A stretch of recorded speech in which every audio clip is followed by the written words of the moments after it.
La journaliste Sonia Mabrouk est-elle une apologète de la messe en latin, la messe des radicaux? Non, Sonia Mabrouk est musulmane et d'ailleurs elle boit du pinard. En Tunisie, nous avons évidemment nos domaines viticoles. Et je partage une partie de votre livre sur l'absence du sacré et il faut revenir sans doute à des moments, à des rituels. Bon, parfois vous allez trop loin, pardon, les messes en latin. Vous êtes pour la réhabilitation des messes en latin. Si, j'y tiens. Vous avez déjà assisté à une messe? Mais bien sûr, j'ai déjà assisté. Mais je vais vous dire, Saint-Nicolas du ça peut Chardonnay. être considéré. Non, C'est pas avec. C'est pas des gens avec. très modérés. Hein. C'est Ce sentiment de retour en arrière, de Mais c'est- volonté de je retour sais en pas ce qui arrière. vous fait le dire ça.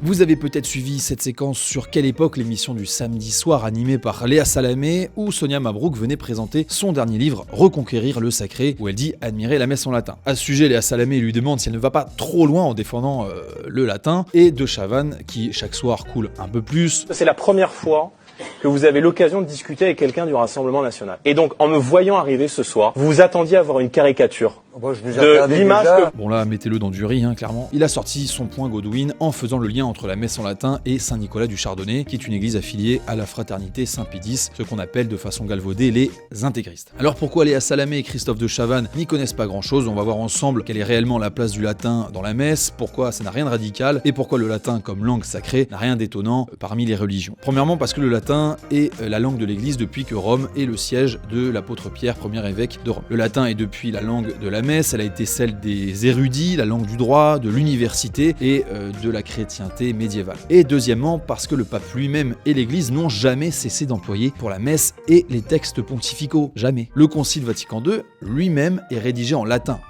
Alors qu'est-ce que Léa Salamé et De Chavannes devraient savoir pour des journalistes de leur envergure?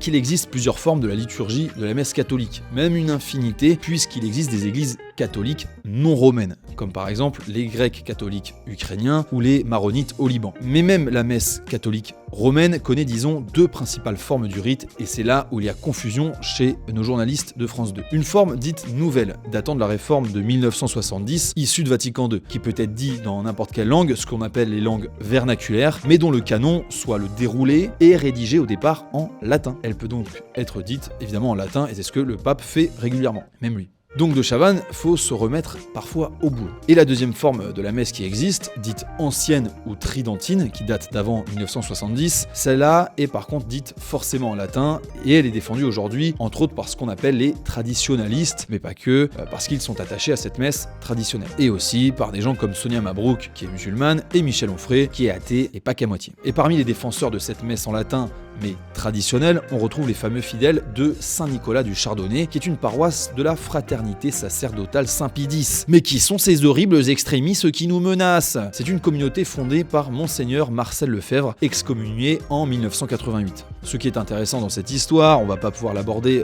en entier, même si c'est passionnant, c'est que Marcel Lefebvre a participé au Concile Vatican II et à sa rédaction en tant qu'archevêque. Ce n'est pas rien. Mais lors de ce concile, Marcel Lefebvre va dénoncer une dérive libérale et relativiste des textes de Vatican II. Bon, je crois quand on voit l'Église aujourd'hui, peut-être que le temps lui donne raison, mais bref. Alors si vous avez envie de voir plus de VA+, que de Quelle époque, C'est la vie, c'est la vie, c'est la vie. abonnez-vous à la chaîne, et même aller plus loin, abonnez-vous à l'offre rejoindre à partir de 3,99€ pour des entretiens et des documentaires exclusifs. Également, le latin, c'est intéressant parce que c'était une langue universelle, la langue de l'Église universelle, catholique en grec. Partout où vous alliez à la messe, vous compreniez ce qui se passe parce que c'était en latin. Et la plupart des religions ont leur langue sacrée. Si on parle hébreu aujourd'hui en Israël, l'hébreu est surtout la langue sainte de la Torah. Et Léa Salamé, qui se dit chrétienne d'Orient dans cette émission, devrait se rappeler que les Maronites du Liban disent la messe en syriaque, qui est proche de l'araméen, une langue sémite parlée en Palestine au temps de Jésus. Et enfin, cher Christophe de Chavannes, dans les pays musulmans non arabophones comme l'Iran, la Turquie, l'Indonésie, la prière et le culte demeurent en langue arabe, qui est la langue par laquelle a été révélé le Coran au prophète Mohammed. La culture, c'est de gauche, mais pas la culture générale en tout cas. Et si cette question de la messe en latin, la messe traditionnelle peut vous intéresser, je vous laisse sur un petit reportage